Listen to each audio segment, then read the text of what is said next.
It was a rainy Tuesday afternoon when Sergeant Nina Coleman stopped by a quiet suburban store to grab a loaf of bread and some coffee on her way home. After 11 hours on duty, the weight of the day hung on her shoulders like the badge clipped to her chest. She didn't expect to be mistaken for a criminal. She didn't expect the cuffs. And she didn't expect that a single phone call, one act of racial suspicion, would cost 2 fellow officers their jobs.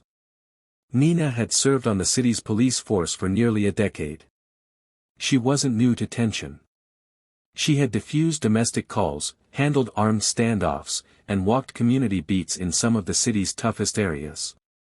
But nothing prepared her for what happened in that parking lot. Wearing full uniform, she exited the store with a grocery bag in hand. A squad car pulled in, fast. 2 white officers jumped out. "Ma'am," one said sharply, hand resting on his holster, "we got a call about a suspicious person impersonating a police officer. We need to see your ID." Nina raised an eyebrow, confused. "My name is Sergeant Nina Coleman. Badge number 18742. I work out of Midtown Precinct," she said, motioning calmly toward the ID on her chest and badge on her belt. They didn't look. "Turn around, ma'am," the officer said again. "Hands behind your back. You haven't even verified." "I said turn around." The cuffs clicked. People in the parking lot slowed. One bystander, already filming, whispered, "Wait, is she a real cop?"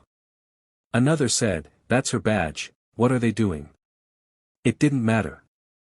Nina was placed in the back of the squad car, groceries scattered across the pavement.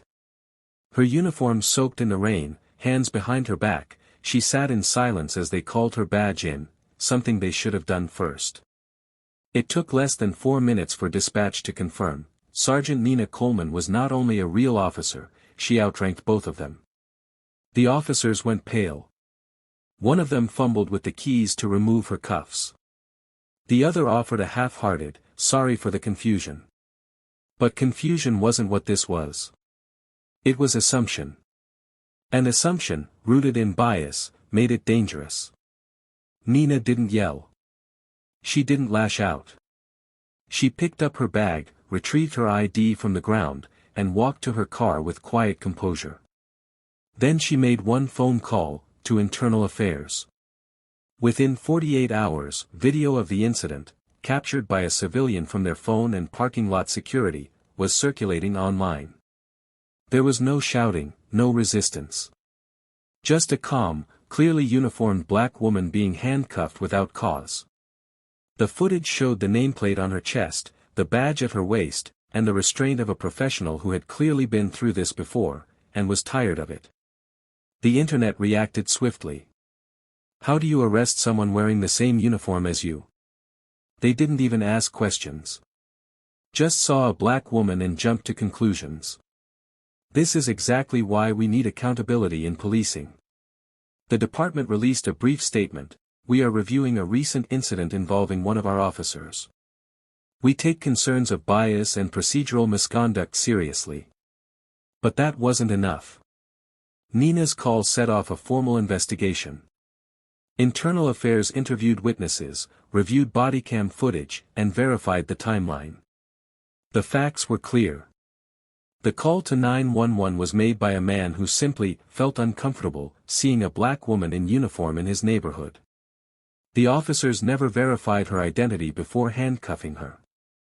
They failed to follow department protocol. The chief of police, a Latina woman who had worked with Nina for years, made a difficult but firm decision: both officers were terminated for misconduct and failure to follow proper procedures. This wasn't about public safety, the chief said in a press conference. This was about prejudice.